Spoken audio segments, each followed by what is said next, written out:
sa sexually transmitted infections o STIs. Paano ko gagawin yun? Ang dami kong tanong. Saan kaya ako dapat pumunta? Paano kaya kung gusto kong malaman ang tungkol sa responsible sexual behavior? O kaya paano magpa-test kung meron kang STIs? Pwede na kayang mag-avail ang mga teens gaya ko ng contraceptives? Balita ko, kailangan ng parents' consent para doon.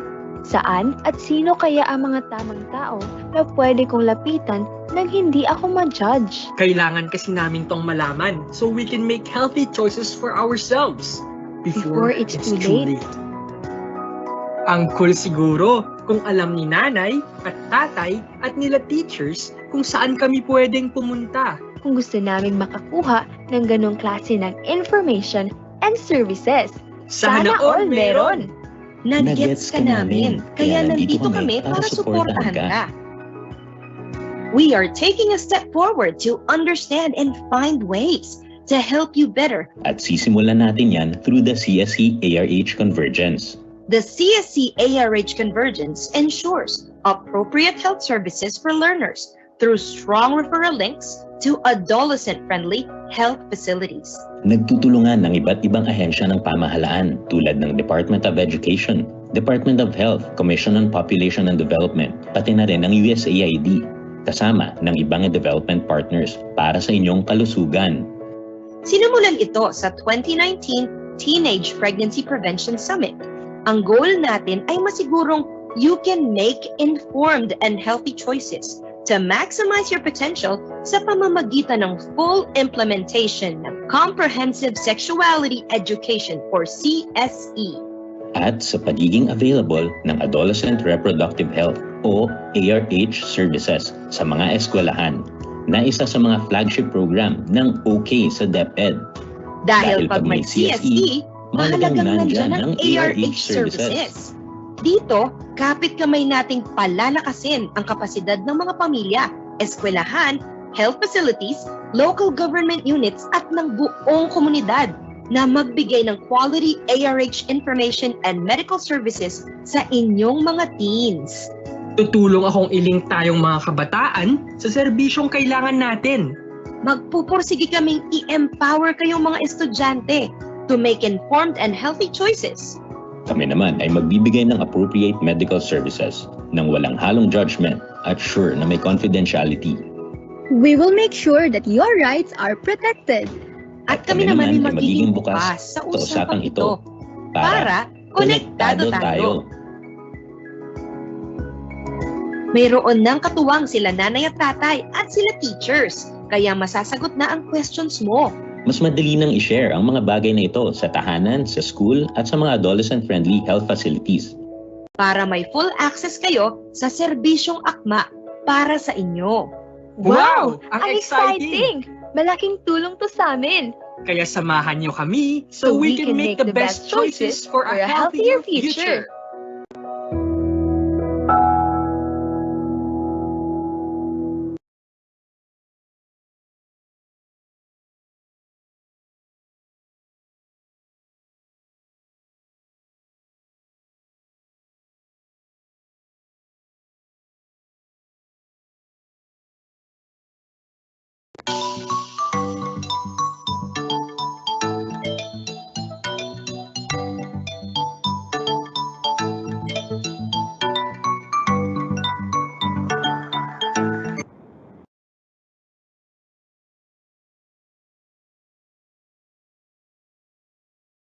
Participants are trying to manage their time while some nangnaning og multitask due to the heavy workloads and series of webinars brought to us by the new normal work setup.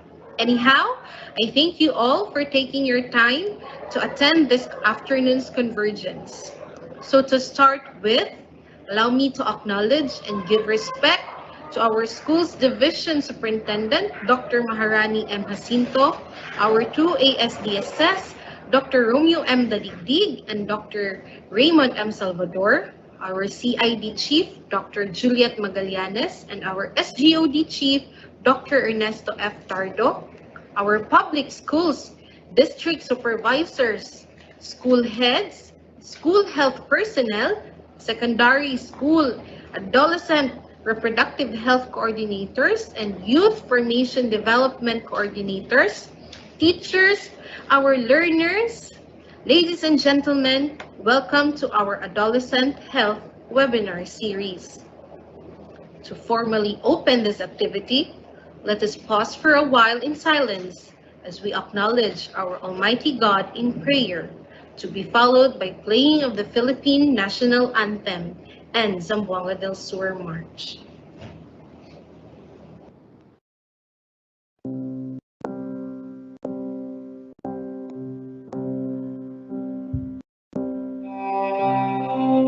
Our Almighty God, loving Heavenly Father, at this moment we pause from our worldly worries and seek your guidance and protection. In these times of uncertainty and great challenges, we still praise you and adore you for blessings you have showered to us, the blessings of life, health, and work. We are also thankful for the opportunity to ask forgiveness of our sins. We have many sins, dear Lord. Nothing is hidden from you, yet we ask that you forgive us and that our supplications still reach your throne of mercy and grace. At this moment, Lord, we pray that you accept our expressions of thanksgiving. We have so many things to be thankful for, and we are most thankful for the opportunity of serving our country through the Department of Education, Schools Division of Zamboanga del Sur. We are thankful for your protection and for sending your angels to envelop us and always keep us away from harm and danger and from the evil doings of men. We are thankful for the wise leadership of our top management, our chiefs, and the cooperation of officials and personnel in the Schools Division Office. We are thankful for the leadership of supervisors and school heads and the commitment and support of all our teachers. With our expressions of gratitude, we ask now that you continue to guide us in our ways. Guide us as we perform our assigned tasks. Guide us as we serve the country. Guide us as we provide education to the children in this part of Mindanao. We also ask that you continue to bless our leaders with wisdom and continue to bless us with a spirit of patience and cooperation. We ask that you always bless our children and their parents and our partners in this work. Remind us always, dear Lord, that we are serving this country by providing education to our children and youth, and that we are doing this so that no one is left behind in illiteracy and ignorance, and that we are able to help parents and guardians mold a new generation of community leaders and even nation builders. We also ask, Lord, that you continue to bless us with what we need, the need of security, safety, and shelter. We know, Lord, that you alone can offer these things to your children, and you alone can offer these completely to us. For our teachers in the field, protect them always, Lord. Give them wisdom and strength as they continue the sacred mission of guiding children, thus making them good citizens of this province and of this country. At this moment again, we ask that you take away the disease that is plaguing the world now, including Zamboanga del Sur. May it be, Lord, that with your intervention, those who are infected with COVID-19 will be healed soon, and all of us will be free from the worries this disease brings. At this moment, dear Lord, we yield to your power, your loving kindness, and your will. All these things we ask, in your name we pray. Amen.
bayan ang pambansang awit ng Pilipinas.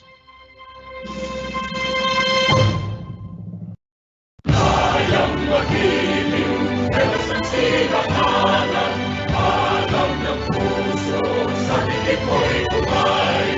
Upang pinilang, kuyak ka ng mahitig, sa manlulupin, di ka pasisigil, sa ganalang tugon sa simoy at sa langit ng bagaw, ay hinatang tulang awit sa pagkayang minamahal. Ang saklang matawag ko'y tagumpay managiging, ang bituin na karoon ang may matitinig. Lupa ng araw na walhagit pagsinta, buhay langit sa piling mo. Ang bigaya na kantay mga api, ang mamatay ng dahil sa'yo.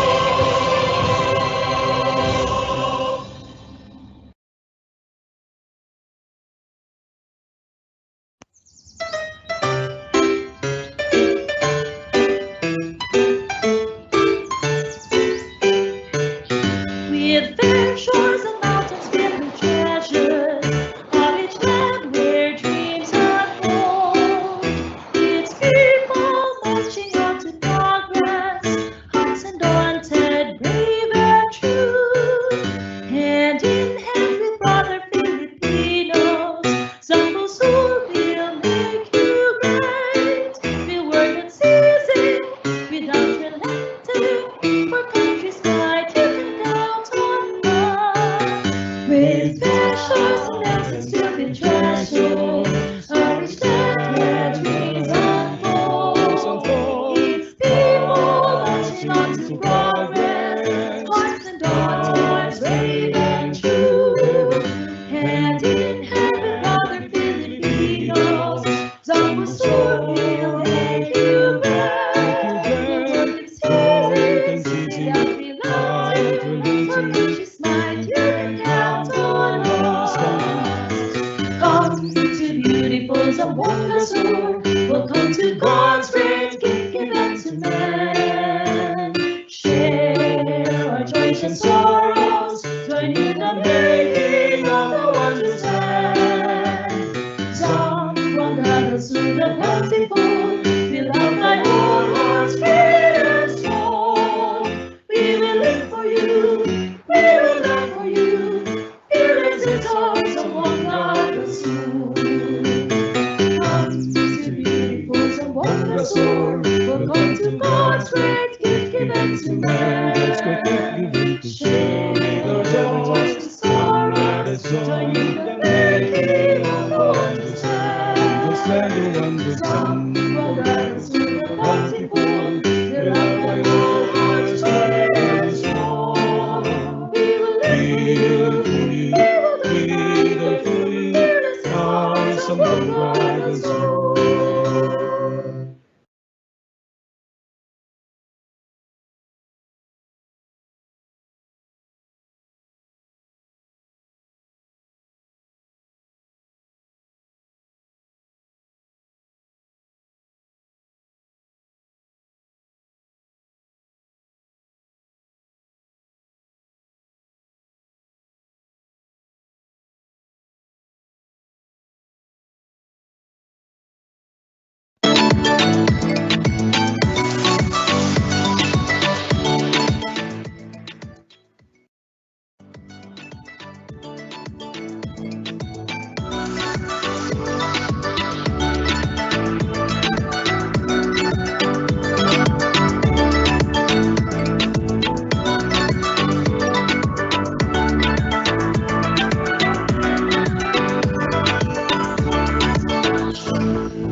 An inspirational message. Let us all welcome Dr. Ernesto F. Tardo.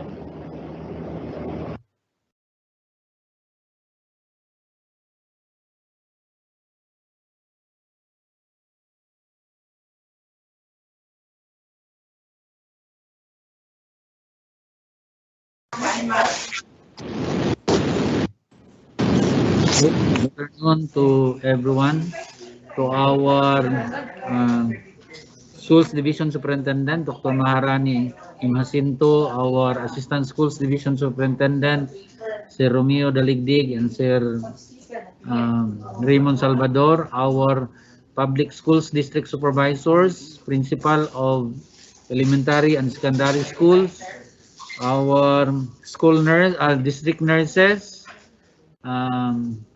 adolescent reproductive health coordinators, both in elementary and secondary, youth formation program coordinators in secondary, to all who attended on this webinar series of adolescent productive health program, we would like to welcome everyone. This program intentionally implemented, especially for our secondary school, particularly because all we know that when our when we conducted our end of the year um, division monitoring and evaluation and plan adjustment, we found out that there are secondary schools reported of alarming incidents, particularly on the what happened to our secondary school, for especially for the pregnancy level of our students.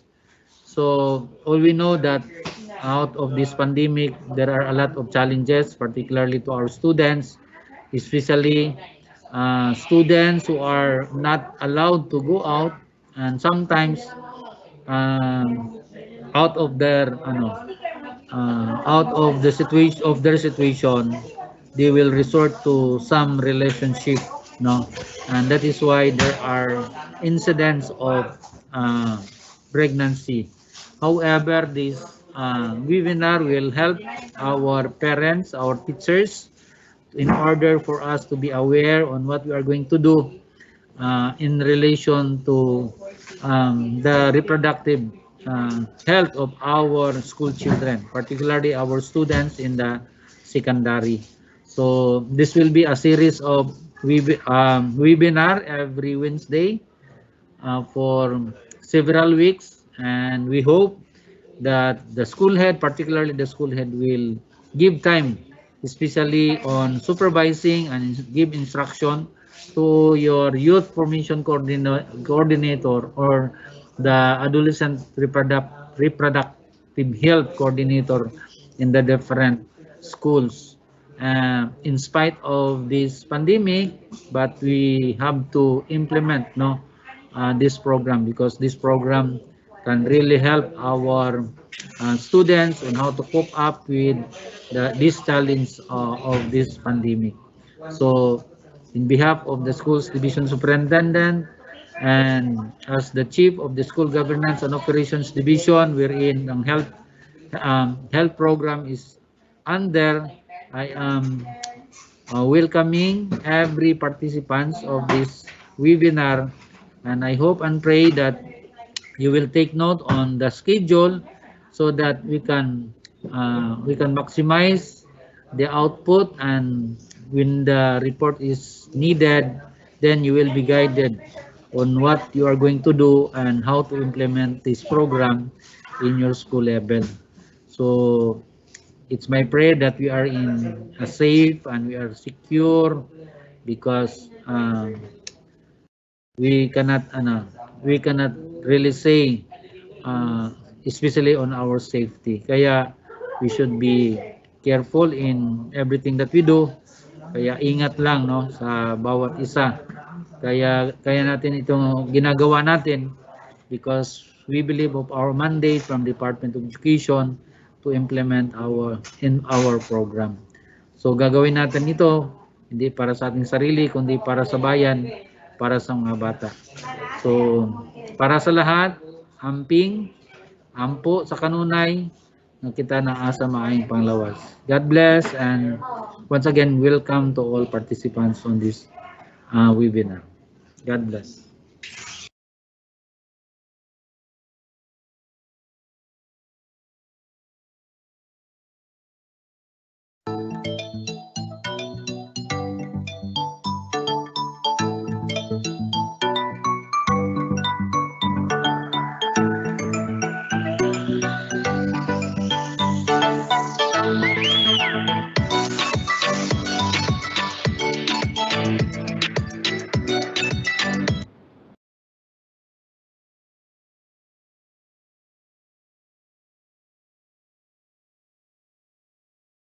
Mga Ma'am and Sir aims to provide information and understanding which will enable us, school personnel, to manifest concern to our adolescent learners' health needs, and of course, to be fully aware of the different issues and concerns they are all facing, especially in this challenging time.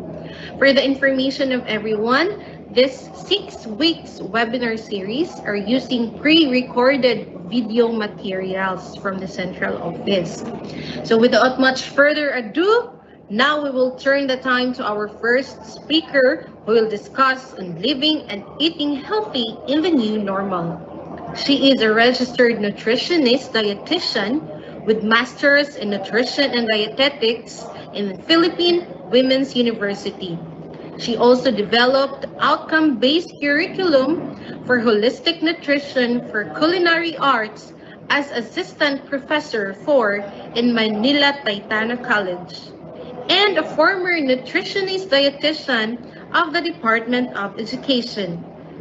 Ladies and gentlemen, let us all welcome Miss Melanie Pedigrosa.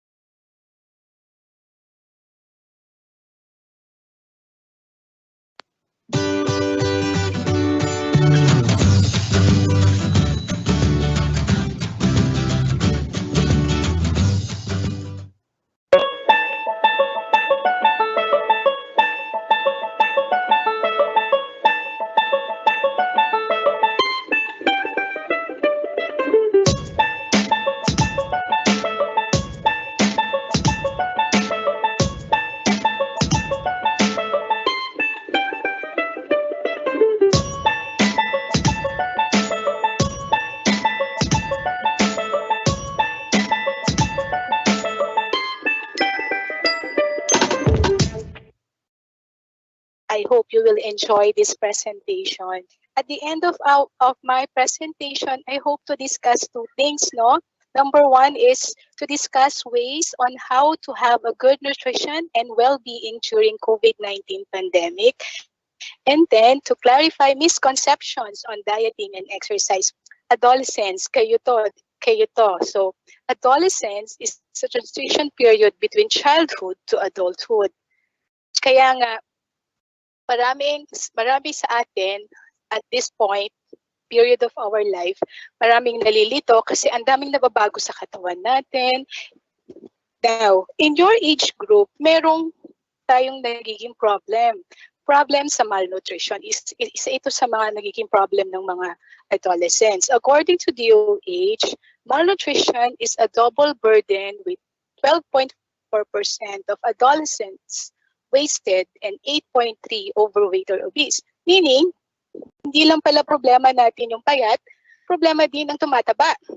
Kaya, according to them, the later or the overweight or obese is somewhat expected given that 42% consume soft drinks 1 or more times per day, while only about 14% were physically active for a total of at least 60 minutes daily on 5 or more days during the past week. So talagang malaki yung chance na maraming mga adolescent ang mag-develop to overweight and obesity. Now, paano ba na tayong mga adolescent ngayon na nakikinig ay hindi na mapasama doon sa statistics na yon? Paano ba tayo kakain ng masustansyang pagkain? So, isang paraan ay ang paggamit ng pinggang Pinoy. Narinig niyo na ba ang pinggang Pinoy? Ang pinggang Pinoy is actually a food guide using a food plate model to show the recommended portion by food group in every meal. Alright, so let me emphasize. Ang pinggang Pinoy is a food plate model. So, it shows the recommended portion by food group. Ano itong mga food group na to? Go, grow, and glow. So, siguro naman this time familiar na kayo sa 3 food groups, no? Yung go, grow, or glow. Or yung iba tinatawag itong energy giving, body regulating, and the building food. Yung proportion recommended, pansinin niyo yung pinggan natin, yung pinggang Pinoy, gaano kadami ang porsyento or percentage ng glow food. Halos kalahati ng pinggan, di ba?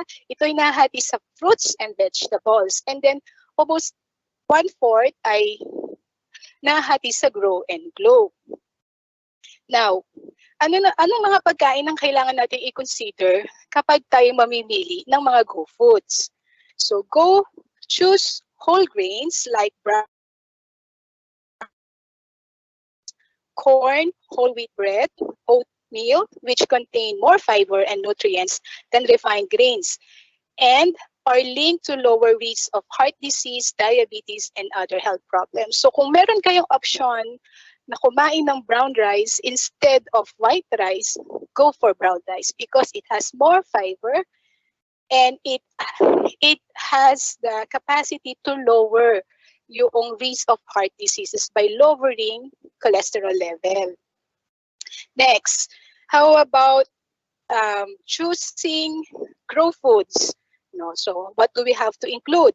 Include fatty fish in the diet, such as your tuna, sardines, and mackerels 2 to 3 times a week. So hindi naman kinakailangan everyday fish, everyday sardines, no? Especially ngayon talagang sardines ang ating favorite iluto ni nanay. So at least 2 to 3 a week lang, 2 times a week, to provide essential fatty acids. Ibig sabihin ng essential fatty acid, it has to be present in our diet.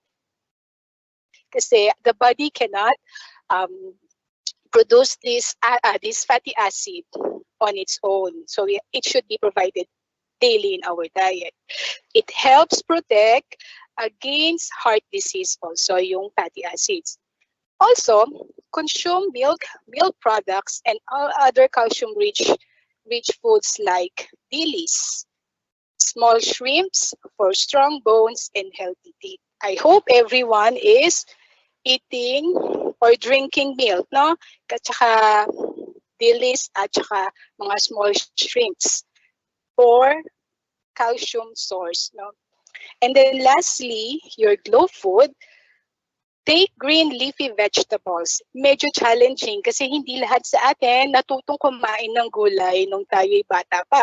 But then we have to eat leafy vegetables which have high iron and folate content to support the increased requirements for these critical nutrients. Kasi especially sa mga babae, during this adolescent na nagkakaroon kayo ng menstruation, you really need to have iron-rich food in your diet, especially during menstruation, and also folate. So yan ang ating pinggang Pinoy. So kung titignan nyo sa picture, parang drawing lang. But let me give you an example of a real lunch using real photos of real food. So yan, pinggang Pinoy for your lunch or dinner. So can you tell me which rice belong to what food group? Go. Kung meron lang sana akong option na merong set menu na brown rice, I will go for brown rice, no? Brown rice ang gagamitin natin. Next, how about food that belongs to grow food? Yung fried fish na yan could be grilled fish, boiled fish, steamed fish, depending kung anong preparation. As long as ito ay fish, that belongs to grow food. And lastly, yung grow, pinakbet, di ba? Yan, gulay, tama. So, take a look doon sa sa example ng ating dessert, which is your fruit salad. Ano yung two main ingredients na present sa ating fruit salad? Milk, very good, and fruits, no? So, in this example, yung milk natin can be a good source of calcium. For fish, you have your fatty acids, omega-3, and then, of course, yung vegetables for different vitamins and minerals. Okay. And lastly, yung water, 'di ba? Hindi kasi usually pag bumibili tayo ng pagkain, nagjo-juice pa tayo or most commonly in-order natin ay soft drinks, might as well drink plain water, no? Para at least we can for hydration. Yung water is also important. Now, itong slide naman nito ay it's about one day, sample 1 day meal plan kasi 'di ba ang food plate model per meal. So isang kainan lang. But then you can also plan your whole day using this food model. For example, we have here sample meal plan for male and female. Bakit kailangan hiwalay sila? Mapili ba ang boys sa girls? Hindi. Kasi usually, ang mga lalaki or males tend to have greater amount. No? Same ang quality nila, but the difference is the amount. Because men generally, malakas daw kumain, okay, men generally have an overall larger body, both height and weight. So mas sila, and greater muscle mass than women. They also have increased caloric needs compared to women. Kaya dahil doon, we have to compensate yung food intake nila. So mas marami yung amount kaysa sa babae. However, in terms of quality, ibig sabihin ng quality, yung go, grow, and glow, parehong nandoon pa rin. Parehong kailangan kinakain yon ng both male and female. So let's check this out. No? So we have breakfast, lunch, dinner, and snack. Sino sa inyo ang kumakain ng breakfast daily? Kasi marami sa atin nung nag-lockdown, 12:00 na nagbe-breakfast. Hindi ko alam kung breakfast pa ba yon o classified as lunch na. But then anyway, dapat meron tayong breakfast, lunch, dinner, and snacks. So let's see. Sa breakfast, you can serve fried bangus, kamote tops with tomatoes, rice, and banana. For lunch, you have your chicken tinola with green papaya, malunggay, rice, and mango. No? So, kitang-kita yung difference ng babae at lalaki, no? Mas maraming kanin. Mas maraming kanin ng mga lalaki at ulam compared sa mga babae. And then for dinner, fried galunggong, pinakbet, rice, watermelon. Okay? So lahat ba ng mga yung ating pagkain ay merong nagfo-follow sa principle ng food model? Nang meron siyang grow, and glow? Present ba lahat? Yes. So I hope na tomorrow, pag nag-plan kayo ng meal, sana ganyan na ang inyong itsura ng plate. And then, as a bonus, meron tayong snack. Kasi nga, lalo na kapag sa normal schedule or activities, usually kumakain talaga tayo ng snacks, no? So, ano pwede natin kainin? We can eat for AM snack, suman, and then sa hapon, boiled kamote. Pansinin nyo, ano yung dalawang yan? Ang suman at ang kamote, they are classified sa Go Foods. And then, don't forget to drink 12 or more glasses of water in a day, plus 1 glass of milk a day. Kapag nasunod nyo itong ating sample day meal plan na to, sigurado na you are eating nutritious food. Kasi for variety, for the amount na kinakain nyo, ay talaga namang makukuha nyo ang tamang nutrisyon. Alright, hindi yan tama. Bakit? Kasi study shows that people who skip breakfast and eat fewer times during the day tend to be heavier than people who eat a healthy breakfast and eat 5 times a day. This may be because people who skip meals tend to feel hungrier later on and eat more than they normally would. Agree ba kayo doon? Di ba? Pag nagutom, hala, bawi naman sa susunod. It may also be that eating many small meals throughout the day helps people control their appetite. So what do we need to do? Ito yung tip.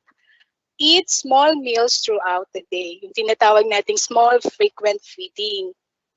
So remember that, low fat, low calorie, wag masyadong fatty. Kung kakain kayo sa, let's say sa labas, kung meron kayong cafeteria at magbe-breakfast kayo, instead of eating fried rice, kumain na lang kayo ng plain rice kasi it reduces the yung calories drastically kasi sa isang cup ng fried rice, meron siyang additional 45 calories for the fat that is being used to fry the rice. Kaya much better, piliin nyo na lang yung plain rice.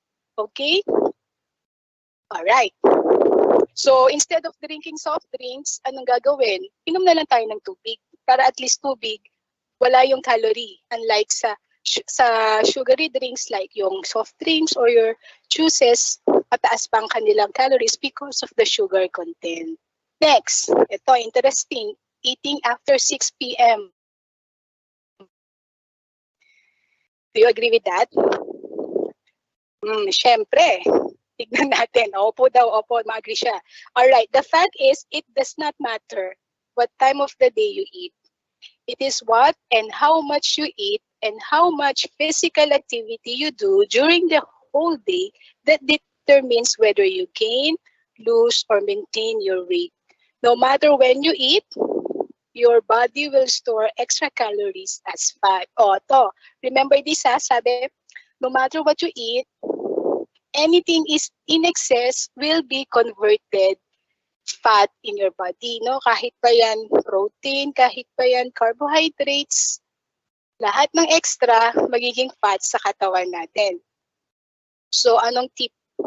If you want to have a snack before bedtime, think first about how many calories have you eaten that day. And then, try to avoid snacking in front of the TV at night. It may be easier to overeat when you are distracted by the television. Tama ba? Diba? Pag nanonood tayo ng movie, parang kahit galong-galong popcorn, mauubos natin. Tama. Kasi ang ganda, lalo na pag maganda yung pinapanood natin, hindi natin napapansin na ang dami na pala nating nakain. So, hindi tayo, marami rin papasok na calories na magiging fat. Next. Ito, nuts. Nuts are fattening and should not eat them if you want to lose weight. Tama ba yun? Hindi daw tayo kakain ng mani kasi fatty yun. Well, the truth is, in small amounts, nuts can be part of a healthy weight loss program. Nuts are high in calories and fat. However, most nuts contain healthy fats and do not clog arteries. Nuts are also good sources of protein, dietary fiber, and minerals such as magnesium and copper. So tip for you, enjoy a small portion of ounce of mixed nuts as about 84 calories. No? So kayo matakot sa mani, basta hindi kayo lalampas sa half ounces of nuts. Kasi kung kumain ka rin naman ng 1 kilo sa isang upuan, talaga namang baka magkaroon ka na ng baka later on magkaroon ka na ng ng diarrhea dahil sa sobrang pagkain ng mani. Next, eating red meat is bad for your health and makes it harder to lose weight. Kaya nga yung ibang kinakain nilang puro gulay, ang tawag namin doon, bugs life, no? Puro gulay na lang, wala nang meat. But then, the truth is, eating lean meat, tama, in moderation lang. Eating lean meat in small amounts can be part of a healthy weight loss program. Red meat, pork, chicken, and fish contain some cholesterol and saturated fat. These are the least healthy kind of fat, yung saturated and cholesterol. They also contain healthy nutrients like protein, iron, and zinc. So ang tip na pwede natin gawin is to choose cuts of meat that are lower in fat and trim all the visible fat. Ibig sabihin ng visible fat, lahat ng nakikita nyong taba, tanggalin nyo na para at least hindi na to dadagdag doon sa calories na kinakain nyo. Oo, yung taba. Also, pay attention to portion sizes. Kumain ka nga ng sirloin pero 1 kilo naman, edi hindi rin effective yung iyong weight loss. Kailangan have to pay attention to the portion size. So, keep in mind 3 ounces of meat or poultry is a size of a deck of card. Alam niyo yung sa isang card ng baraha, yung isang ganon is most likely 3 ounces of meat, 1 exchange of meat. All right. Next, starches. No, starches are fattening and should be limited when trying to lose weight. Anong ba itong mga example ng starches nyo? Do you have any idea? Starches. These are your complex carbohydrates. Correct. Patatas, kamote, could also be cassava, bread. Correct. Alright. Di ba raw dapat kainin yon? Hindi. Kailangan many foods high in starch like bread, rice, pasta, cereals, beans, fruits, and some vegetables are low in fat and calories. So good news, di ba? Low in fat and calories.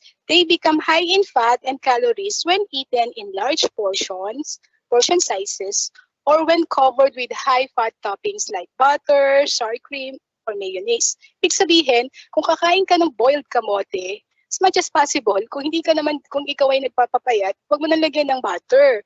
Eat it as is, di ba? Para wala ka ng additional calorie. Foods high in starch are an important source of energy for our body. That is correct. Take a look at our example, no? Dun sa snack ng ating one-day meal plan natin. Diba ang ating mga example ng snack ay suman at saka potatoes, kamote. So, yun. Kasi it can also be an important source of energy for our body. Certain foods like grapefruit, celery, or cabbage soup can burn fat and make you lose weight. Diba? Meron tayong mga nakikita sa advertisement na inom ka lang ng juice na puro gulay, and then papayat ka na. Diba? May mga ganun tayong mga Now, let's see. Fact is, no food can burn fat. Remember that. Some foods with caffeine may speed up your metabolism, the way your body uses energy or calories, for a short time.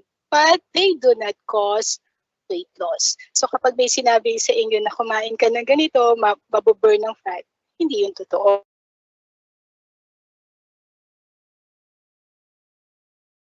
Lose weight is to cut back on the number of calories you eat and be more physically active. Ito yung study shows na talagang effective pagdating sa losing weight. Kasi if I may share yung aking research before about L-carnitine, no? So yung L-carnitine, nakakatulong ito na mag-transport ng fat sa katawan natin para magamit, ma-burn yung fat.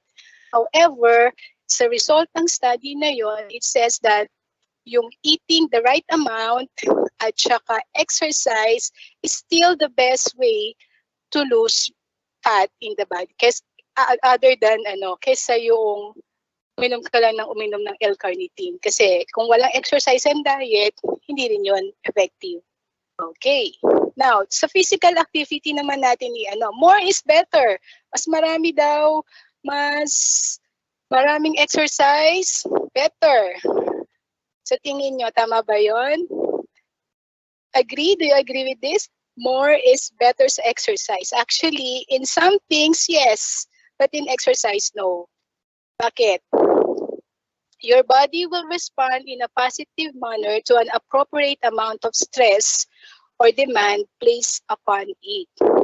Exceeding that amount is usually a waste of time, depending on the reasons for exercising, and quite possibly may be counterproductive. Ibig sabihin, akala mo, pag hirap na hirap ka na, meaning, akala mo yung body mo mas nababurn, mas maraming nababurn ng fat. Actually, hindi. Pinahihirapan mo yung katawan mo. Kasi when we exercise, may mga micro tears sa muscles natin na nangyayari.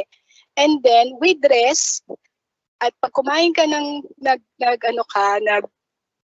kumain ka ng protein after your exercise, yung mga micro tears sa muscles natin will be repaired with the help of your protein. Kaya yung muscle na yon magiging mas malakas kaysa sa dati. Kaya kung pampasin niyo, di ba, pag nag-exercise kayo, sa una, parang ang sakit ng mga paa nyo. Pero given the time na nag-rest kayo at bumalik ulit kayo, mas malakas na yung mga paa nyo, yung mga arms nyo pagdating ng susunod na exercise. Kasi nga, mas malakas na sila dahil na-repair na ng body yung mga micro-tear na yon sa inyong katawan. So, kapag masyado nyo pinagod ang katawan nyo, baka imbis na makatulong, lalo kayong mahirapan. O baka hindi na kayo pumulit sa exercise. So, pagod na ako, napilayan na ako dahil sa exercise na ito. Diba? So, hindi na siya enjoyable. Ito pa, the more sweat, the more fat you lose. Maganda bang indication na mas marami kang pawis? Mas maraming pawis ang nailabas mo ay maraming fat ang na-burn sa'yo? Hindi. Ang totoo, kasi ang nawawala sa'yo ay basically water, hindi fat. No? So, if you exercise in extreme heat or humidity or in a rubberized clothing, you certainly will sweat and lose weight. Mawawalan ka talaga ng weight. However, any weight loss in this manner, however, represent lost water. So, tubig ang nawala, not fat. That's remember that. When you replenish your body fluid stores by eating and drinking, those lost pounds will return. Kaya naman, kung papansinin mo, pagkatapos mo exercise, mag-weigh ka, mag-weigh in. Oops! Ay, hanggang ko na, nag-lose ako ng 1 kilo. Pero, after a while, bakit bumalik na naman ako sa ganitong weight? Kasi nga, sa totoong buhay, ang nawala lang sa'yo dahil nag-exercise ka ng husto, na hindi ka naman nag-hydrate, ang nawala sa'yo water. Definitely may impact yun sa weight mo. Alright, pero hindi mo na-serve yung iyong purpose na mag-burn ng fat. Kasi nga, ang nawala lang ay water. So, paano gagawin natin? Anong dapat natin gawin? Alright, so dapat, usually, so dapat, importante na bago ka mag-exercise, you have to hydrate yourself. And then after you exercise, mag-hydrate ka ulit para hindi ka madi-dehydrate during and after the exercise. Ano? So, no pain, no gain. No? No pain, no gain. This is wrong because exercise should not be painful. No? Hindi kailangan masakit. A feeling of discomfort, that is, example, burning sensation in your muscle or muscular soreness, is generally a sign that you're asking your body to do something that is not used to doing. Such feeling often occurs when previously sedentary individual initiate an exercise program. Pain, on the other hand, is your body's signal to you that you're exercising to the point where you may be harming yourself. So kapag medyo masakit na ang iyong mga paa, masakit na ang iyong tiyan, sa kaka-sit up, no? It is a signal of your body na okay, stop ka na kasi hindi ito nakakabuti sa iyo.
to lose weight. So today at least we were reminded sa atong mga wrong practices in losing weight. Mas klaro na siya, and we can apply this within ourselves, and as well as pwede po niya maupod ang buhaton sa atong mga adolescent learners. Because, nutrition plays an important role or factor that affects a person's ability to learn, to work productively, and function optimally. So let us move on to our next speaker. She will be talking much on mental health. She is a registered guidance counselor, campus minister, and life coach for 12 years of Every Nation Campus Ministry, a graduate of Master of Arts in Pastoral Counseling at Asian Theological Seminary, and a certified mental first aider. Let us all welcome Ms. Maria Cecilia AC on her topic on fostering positive self-concept.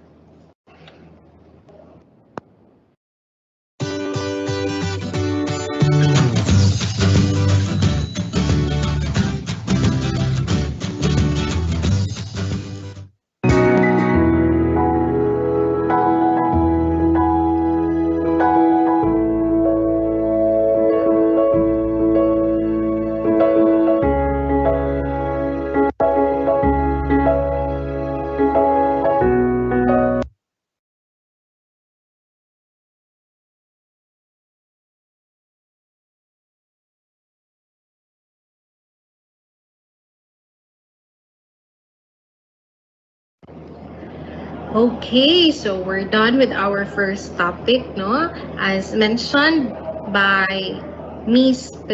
Pedigrosa, that eating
Again, good afternoon to all the students and to all the adolescents who are joining us in this webinar series.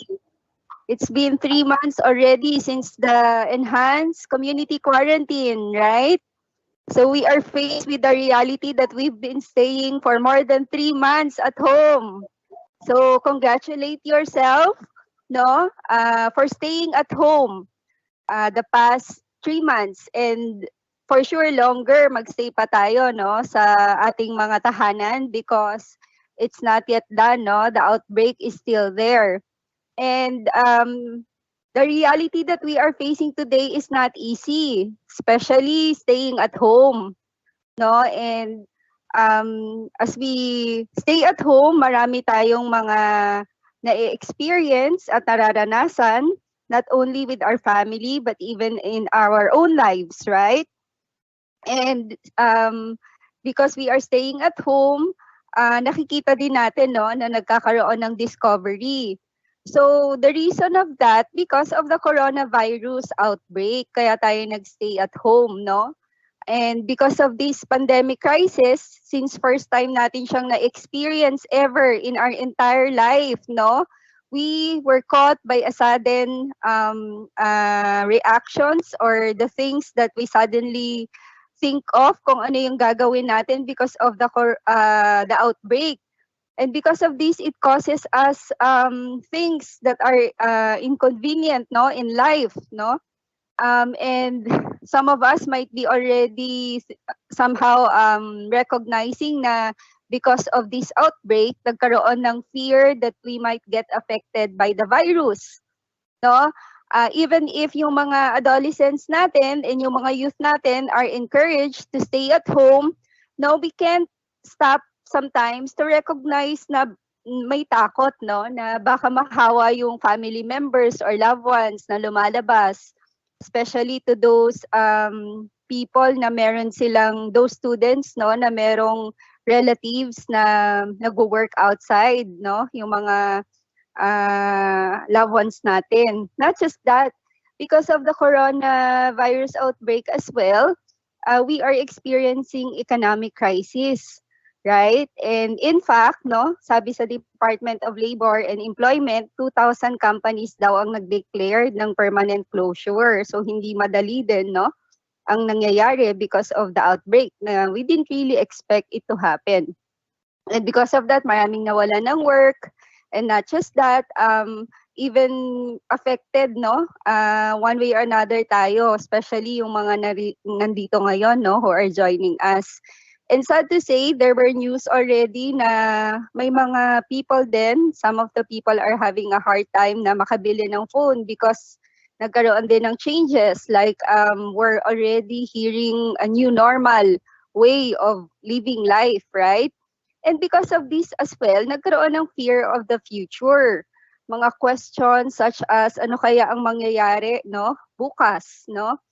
And for sure, yung mga grade 12 students na who are present at this time, before the pandemic happens, you're already looking forward to your graduation ceremony because you're about to, to march and acknowledge, no, that you've already finished your of your senior high. So maraming mga instances that we didn't expect that are happening right now, and it gives us one way or another disturbances in life.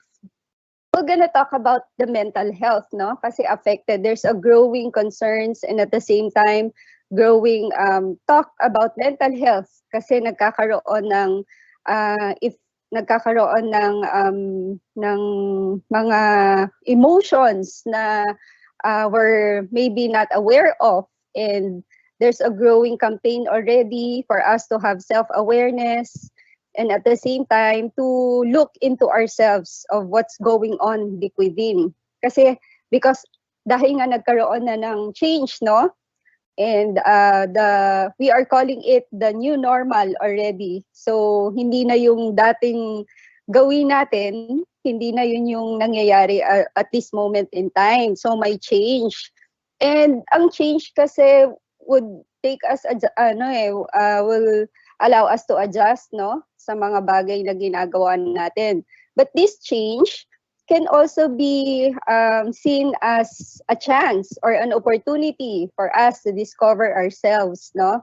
And not just to discover ourselves, but it's also a way for us to give full attention of ourselves, so that at the end of the journey, at the end of this journey, we can say that all is well, no? All is well with the increased threat to mental health as well in the youth. Napapansin nyo yan, napapanood nyo yan sa news.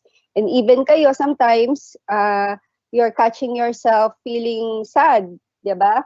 And these are some of the emotions that you might be feeling, no? Or nare-recognize nyo, may emptiness, may loneliness, diba? May fear nga, just as I've mentioned kanina, may numbness na, no? Anxiety, irritability, anger, stress na, may automatic stress na tinatawag, no? Na we can't somehow name kung saan nanggagaling yun, yung may confusion na. And for us to continue journeying this life, no, we will understand and learn how to develop positive self-concept. You see, when you say all is well, it doesn't necessarily that there is no trouble, there is no difficulty, no? But when we say all is well, in the midst of crisis, in the midst of, what's been happening, we can still say that I can get up, no? I can stand my ground, makakatayo ako, makakapag-continue ako sa buhay, okay? And at the same time, my resiliency, no? I can get back up at the end of the day, no matter how hopeless is the case.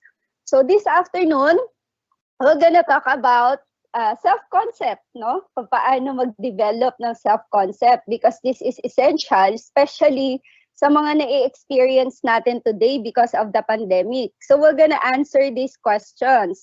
One is, what's the meaning of self-concept? Okay? And then later on, bakit nga ba importante ang pagkakaroon ng positive self-concept? And the last one is how to develop a positive self-concept. Alright? So ano nga ba yung self-concept? Okay? According to a social psychologist who is known for his study, no, on the self, social rejection, and at the same time belongingness, this is how he defined self-concept. So he defined that individual's belief, no? Self-concept is the individual's belief about himself or herself, including, of course, person's attributes and who and what the self is. So kayo, at this moment in time, you might be thinking already, oo nga no, paano ko ba pinapaniwalaan or ano yung nakikita ko tungkol sa sarili ko? Sino ako at ano ako? Alright? Or maybe some of you haven't thought of that yet. Yung nagkaroon kayo ng time na uupo lang kayo and then you would reflect and you will give full attention of yourself. Baka hindi pa nangyayari yon, ano? So that's how Baumeister, no, defined it. Meron ding American psychologist who is expert, no? He is one of the founders among humanistic approach, no? And his name is Carl Rogers. According to him, okay, there are 3 parts of self-concept daw. May 3 different components. Okay, when we talk about self-concept, number 1, pinag-uusapan natin yung self-image according to him. So ano nga ba yung self-image? Ang self-image, similar to what Baumeister described self-concept, ito rin yung how do we see ourselves, no? When we look at the mirror, have you ever experienced that na ang tagal niyo lang sa mirror, nakaharap lang kayo sa mirror and you're really viewing yourself, no? And self-concept, it's also a combination of a person's attributes, okay, including the physical characteristics. So ito yung nakikita natin na physical, no? Na-visualize natin. Maganda ba yung mata natin? Matangos yung ilong natin? Yung complexion ba natin is acceptable? So ito yung mga physical description that one is describing. So not just that, the personal traits as well. So combination din siya ng physical characteristics, personal traits, personality traits, and the social roles, yung mga roles natin sa society. So yung personality traits, ito yung pattern ng thoughts natin, ng feelings natin, at yung behavior na nakikita natin from ourselves. Yun ang personality traits. While the social roles, kung ano yung part na ginagampanan natin, say sa school, when you go out with your friends, no? And there are times that hindi consistent the way we see ourselves, no, yung view natin, hindi consistent sa kung ano yung reality, right? Maybe you might be considering or thinking right now na may mga traits tayo, personality traits tayo, na when we act in front of people, it's different if we're alone. Kung tayo lang, or may mga pag-uugali or siguro mga nararamdaman na kapag kasama natin yung mga kaibigan natin sa labas, iba kapag kasama natin yung mga pamilya natin sa loob ng bahay. And there are also situations where one is inflating, no, the self-image. So iba na bibigyan niya ng sobrang pagpapahalaga, no, ang self-image, and others naman they have this feeling and nagkakaroon ng exaggeration, no, kung ano yung lacking, kung ano yung kulang sa sarili. And at the same time, not just kung ano yung kulang sa sarili, kung ano yung mga flaws sa sarili na hindi naman nakikita ng ibang tao. So yun yung self-image. Well, the self-esteem, ito naman yung how we value ourselves. So the question of valuing ourselves, di ba? Pag nagpapahalaga tayo sa sarili natin, binibigyan natin ito ng pagkakataon na maramdaman, marinig, no? At mag-improve, no? Yung sarili natin. So, if I will ask you this afternoon, okay, how do you value yourself? Okay, binavalue nyo ba yung self nyo? Pinahahalagahan nyo ba? You see, there are factors, no, that can influence our self-esteem. And the factors, one of the factors is yung how do we compare ourselves to others. So, most of us, if not all, merong times na we tend to compare ourselves to others, especially sa social media, right? Now that we are in lockdown and mas mahaba pa yung pagstay natin sa home, especially your age 0 to 21 are encouraged to stay at home. And yung mga high risk na senior citizens, right? So pag nagstay tayo sa bahay, you know, most of the time, what we're doing is, you know, engaging ourselves sa social media. And once na nasa social media tayo, marami tayong nakikita na suddenly, ang saya naman niya, di ba? Like someone posted something that what she's doing, right? So unknowingly, or both consciously and unconsciously, nako-compare natin yung sarili natin. And when we also show positive behaviors to other people, and kapag nag-respond sila positively, kasi pinakitaan natin sila ng magandang pag-uugali, then what happens is yung self-esteem natin tumataas, okay, nadidevelop. Kapag naman ang response ng mga people around us, negative naman, so doon naman natin nararamdaman na bumababa yung self-esteem natin. So that's how this American psychologists explain it. And the third one is ideal self. Yung ideal self natin, these are the things that I wish I could be someone. So ito yung mga wini-wish natin na gusto kong maging, no? And at the same time, it's different naman to how we would want to be in ourselves. So merong somehow ganong situation sa ideal self. Ito yung gusto ko, but currently, the way I describe myself is different from the way I would want to see myself, no? So, yun ang self-concept. That's why it's so essential, no, for us to really put full attention and give ourselves time to reflect. Nakilalanin din yung sarili natin first before we can build, no, with others. So, that's important. Paano ba nakikreate? Paano ba nalilikha, no? Yung self natin, yung self concept natin. According to study, these are the factors kung paano natin nalilikha yung sarili natin growing up. Okay? Kung sino ka ngayon. So, una, family background. When we reflect about ourselves, syempre tinitingnan natin kung ano yung status, no, ng family natin. Ano yung mga traits in the family that we have observed all throughout that you're living, no? Sa family ba, open ba, no, to communicate your emotions? Okay? Kasi may nagsasabi na although there's physical presence, emotionally absent naman.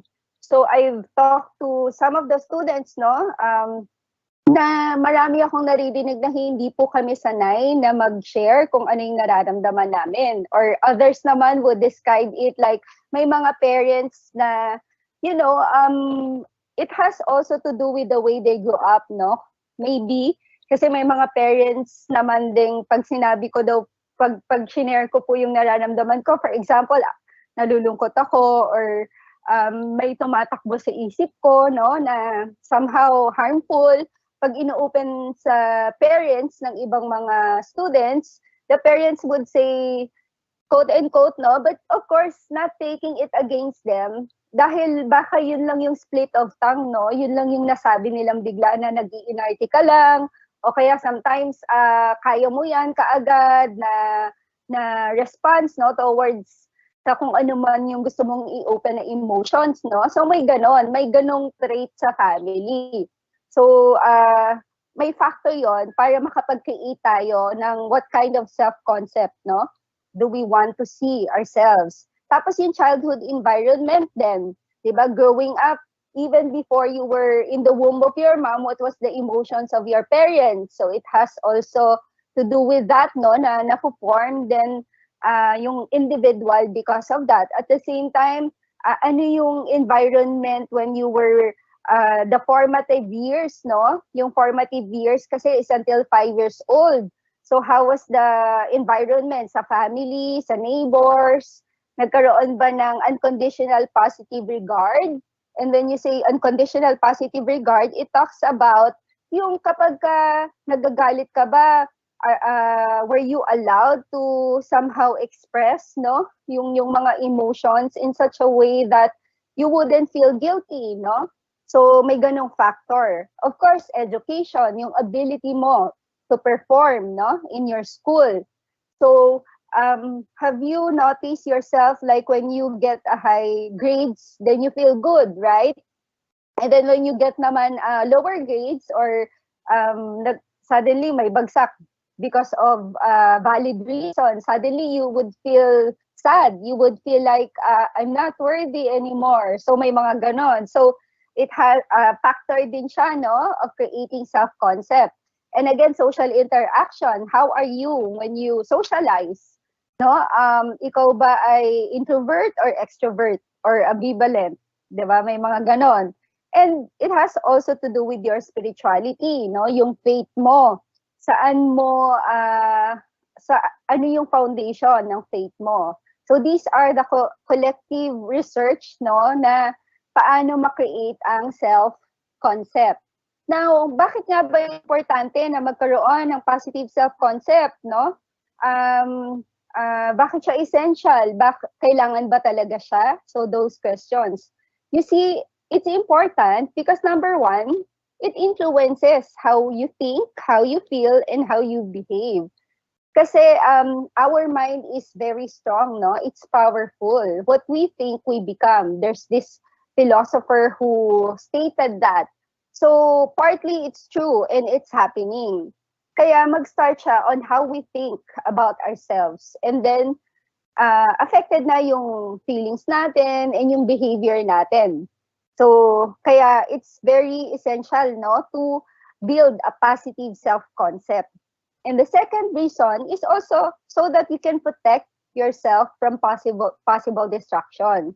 Kasi once na yung self-concept natin is hindi na-build or na-develop or hindi nag-grow, the things that can possibly happen is pwedeng kapag malungkot ka or kapag napansin mo yung sarili mo na parang you feel like lazy tapos hindi lang 1 day, no, umabot na ng 2 days, 3 days, tapos naging 1 week na, you can't get up na, nawalan na ng eagerness, nawalan na ng hope, then somehow threat siya kasi it's like nalulose mo na yung eagerness or yung motive to live, 'di ba? Because you're already questioning the meaning of life, you're already somehow feeling down already because of what's happening. Kaya important ang mag-build ng self-concept, especially this season. And then the last one, it allows you to journey in life and leads you in welcoming your future. You see, even if we can say one way or another na indescribable yung nangyayari ngayon, no? Actually, the reality seems to be hopeless. But if you're able to develop positive self-concept, then you will always see a brighter side, no? From the dark side. Kumbaga, have you heard this statement na there's always light after the tunnel? Na you know, part of life, naturally, we face different kinds of hindrances and challenges. But those challenges can break us or make us. Okay? Can break us in a sense that hindi na natin nakita yung sarili natin that we're getting back up or standing. Kasi we weren't able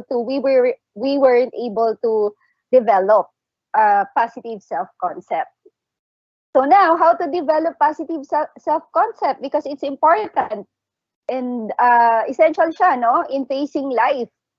And I will give you some practical ways that's so easy, and you can do that on your own.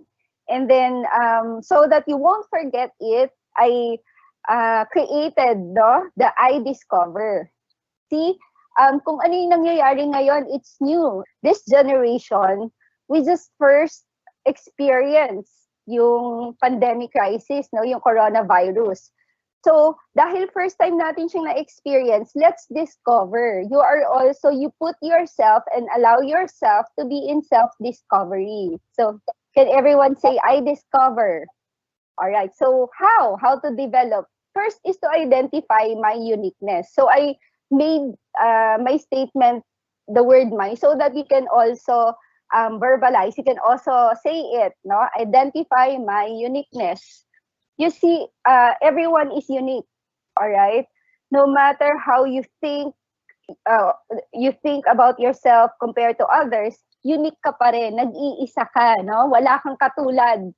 You have your own unique giftings, you have your own unique talents na wala ang ibang tao. So, paano mo ba malalaman kung ano yung mga unique qualities mo and unique traits, no? You ask yourself these questions. What makes me unique? Of course, no? What are the things I notice myself? Diba? Give yourself time also. Have one-on-one with yourself. Ask what are the things I notice myself that makes me happy? What are the things that I notice myself that makes me feel good? That makes my family and friends appreciate about me? Diba? So that's number one, to identify, to name, ano ba yung unique sa akin, okay? So that when you find yourself somehow comparing it, no, especially pag nag-scroll ka sa social media, pag nakita mo na, halimbawa, nag-post ng face, diba, matangos ang ilong, and then napansin mo sa self mo, hindi naman masyadong pango yung ilong ko or matangos, but okay lang, but it's unique because I'm unique. Diba? Nag-iisa lang tong ilong na to. So, there. Tapos, develop my support group. Ano ba yung support group? Yung support group are those people whom you can trust that whenever you need, ears na mapakinggan ka, they're there for you. And hindi lang para pakinggan ka, but they are trusted people, no? Na you can be safe, na you will not be invalidated. But whenever you think of these people, no, okay, pag tinawagan ko si ganito, I can share to this friend or to this person that I identified kung ano yung mga na-experience ko at anong nararamdaman ko ngayon without judgment. So these are that people. So sino-sino ba to? It could be your family members, it could be your friends, peers, and it could also be people from organizations, no? Maraming youth organizations. Just what like yung organization where I'm affiliated with, no? So you can call them also ates, kuyas, whom you can trust and whom you can be yourself, no? And then I discover, okay, so we are in self-discovery to develop a positive self-concept. Initiate activities with family members. When you say initiate, manggagaling sa'yo, may kusa. Okay? Don't wait for your family members to do something for you. But right now, you can do something, okay? So that you can have connection and deeper connection with your family members. So ikaw na yung magkusa. Paano ka magkukusa? Start up a conversation during mealtime. For example, one of the things, siguro, if ang dynamic sa family nyo, okay, sabay-sabay dapat kumain. Ganon, di ba? And then, currently, ang nagiging picture kapag nasa table, naka-cellphone pa rin, di ba? Social media pa rin. So now that you're here and you're joining this seminar, you can initiate na ikaw mismo, wag ka muna mag-social media and then start up a conversation. Anong ginawa mo kanina? Kamusta yung trabaho? Ako po, ito yung nangyari sa akin. Yung ganon. And then how to initiate activities with family members, then help in the household chores. You know, when you do household chores, it's therapeutic also. Try. Kung ikaw yung adolescents na hindi ka ma-household chores, try mong maghugas ng plato tonight. Tapos i-observe mo yung sarili mo. Sige nga, apply ko nga, try ko yung sinabi ni Coach Ses na maghugas ako ng plate. Tapos habang naghugas ka ng plate, after mong maghugas, recognize yourself. Listen to yourself. Ano yung mararamdaman mo? So I challenge you, you'll really somehow thank yourself. You'll feel good.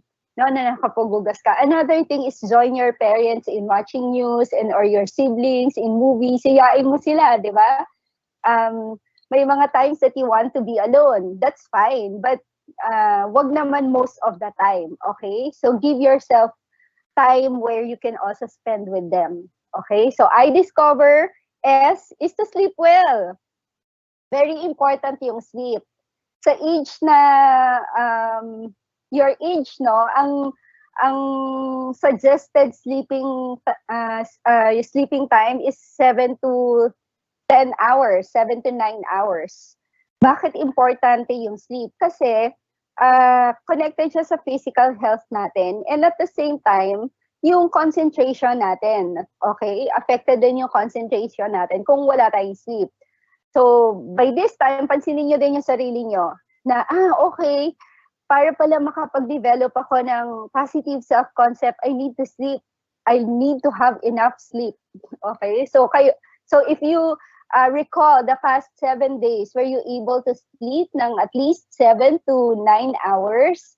Try nyo. And pag chinek nyo, pag naalala nyo, kung ang tulog niya lang is 4 to 5 hours the past 7 days na every night, no?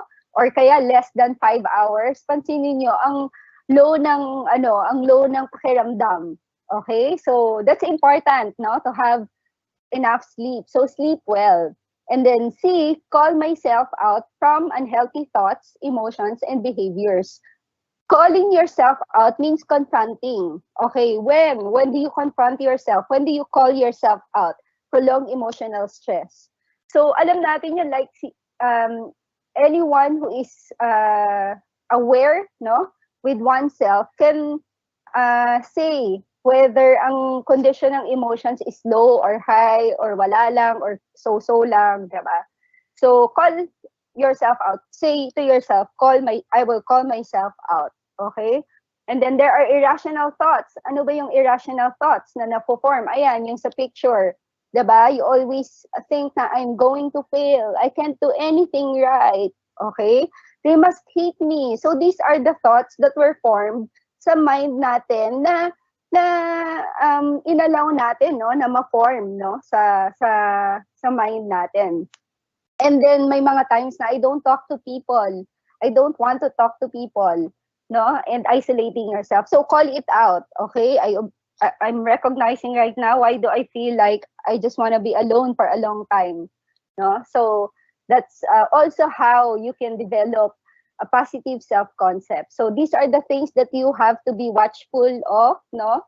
And to call yourself out, no? When you think na I can't do anything right, isa lang yung mali mo, kunwari na natanghali ka lang ng gising, tapos konting napagsabihan ka, for you it's already it's magnified already, no? You see yourself like baka bigla mong isipin, they hate me, they don't like me. So call out yourself, no, when you think about these things. And so discover, where malapit na tayo mag-end, observe myself at all times. Okay? So mahilig tayong mag-observe ng other people's lives, right? But we don't give ourselves time to observe our own self, no? The way we think, the way we feel, kamusta ba yung day natin. So notice mo naman yung the things that you have done good, no, every day. Tapos appreciate yourself. Sometimes appreciation from other people, we don't get it right away because people would always think that, you know, you should do better. You can do good. Ganun na lang palagi. And yet, we're not receiving appreciation. So, in observing yourself, you can also try to appreciate your own self, no? And then observe, ano yung mararamdaman mo ulit? Ano yung nangyayari within you? Okay? And then increase your self-awareness. How to increase self-awareness? By observing yourself at all times, self-monitoring. And then validate myself constantly. So give myself a pat, okay, on the shoulder. You know, good job, sis. Good job, AJ. And then commend myself when I accomplish something. For example nga, maghugas ka ng plato tonight kasi hindi ka naghugas ng plato ever. Na after mong maghugas, wow, you were able to wash the dishes. So ganon, di ba? So i-commend mo yung self mo and then accept and embrace yourself. I'm gonna accept and I'm gonna embrace myself. Why do I need to accept myself? Because I am unique. I identified it. Okay, enhance myself. So very quick, enhancing yourself would mean attending webinar like this. So congratulations, everyone. Okay, tap yourself on the shoulder. Good job. You're able to attend this webinar and you're gonna learn a lot. And then care for myself by doing things I like. Ano ba yung gusto mong mga gawin? Gusto mo bang mag-drawing? Mag-draw ka. After mong mag-draw, mag-isip ka, no? Ng pwede mong salihan. Especially now, even if it's limited kasi hindi ka makalabas, may mga webinar trainings or may mga youth group organizations online na inaano nila, depende sa field, no? Ng group of that people. So, join ka doon. And then set healthy boundaries. Pag sinabing setting healthy boundaries, you should also learn how to say no, no? Kapag ka-toxic na or na-feel mo, na-observe mo sa self mo na medyo affected na yung emotions mo, then you can set boundaries. You can communicate, no? Na I think I must give myself a time para mas makilala ko yung sarili ko. And then the last one is respond positively to challenges and crises. So, how to respond? Be quick to listen, slow to speak, and slow to get angry. So, quick to listen kapag merong mga misunderstanding, especially I can say na most of the misunderstanding that we are experiencing are with the family siguro, no? Kasi lagi natin silang kasama and then yung mga siblings natin. So kapag may tension na, since you are already learning, no, that being aware of myself is essential to build a positive self-concept, kapag may understanding, ikaw na din yung unang, okay, wait, I'll listen first. I will not say anything. And then, okay, slow. I'm not saying not to be angry, but to slow to become angry, to get angry. And then manage your worry. Okay? So it's not really removing completely, no, our negative thoughts or our negative feelings because it's part of who we are. It's our nature. But to manage it, okay, would allow us to grow, to have positive self-concept and be calm. Okay? Kalma ka lang. Kalma. Stay calm, di ba? Ganon. So you can tell yourself kapag may tension na, okay, kapag nakikita mo na nagre-react ka na rather than responding, you talk to yourself. Okay, kalma ka lang, kalma ka lang. Kung ako si AJ, kalma ka lang, AJ, kalma ka lang, AJ. So in summary, these are the practical ways, no? Practical consideration and suggestions how you can build and develop positive self-concept. I discover, identify my uniqueness, develop my support group, initiate activities with family members, sleep well, call myself out, observe myself at all times, validate myself constantly, enhance myself, and respond positively to challenges and crises. There's this anonymous who mentioned that the self is not something that one finds. So you're not looking for it, you're not looking yourself, but it is something that one creates. So today, this afternoon, I hope after this webinar, you'll be able to create, no, a positive self-concept. You'll be able to create a self, no, as you discover it, no, and declare this, say it. You know, there's power in our words, no. That's why when we hear statements and words that's, you know, somehow affected our emotions, yun na yung nangyayari, no? And just observe it. That's why you declare it, I am beautifully and wonderfully made by Creator, by my Creator.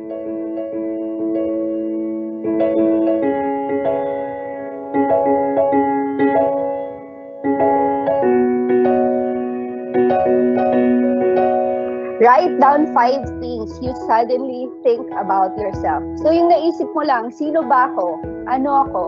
So write 5 things, okay? Huwag mong pag-isipan ng malalim. Write down lang. And then read each item aloud and notice yourself which from those you feel confident and which ones aren't.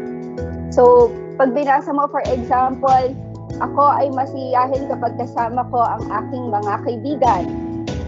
Okay? I'm smiling if I get to watch, for example, Korean drama series. And then, kapag meron kang nasulat na you feel like you're not confident, parang, ay, ito pala din yung naisip ko suddenly about myself, I'd like you to write a counter statements to items you weren't comfortable with and read it aloud once again. For example, suddenly naisip mo about yourself na malungkot ako kapag wala akong kinakausap na mga kaibigan. Okay? So that's something na, of course, you're not confident to say because nalulungkot ka pag wala kang kausap. Then write a counter statement for that. Makikipag-usap ako sa mga kaibigan ko para maging masaya ko.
Okay, so that ends the first day of our ARH webinar series. So I hope you have learned something.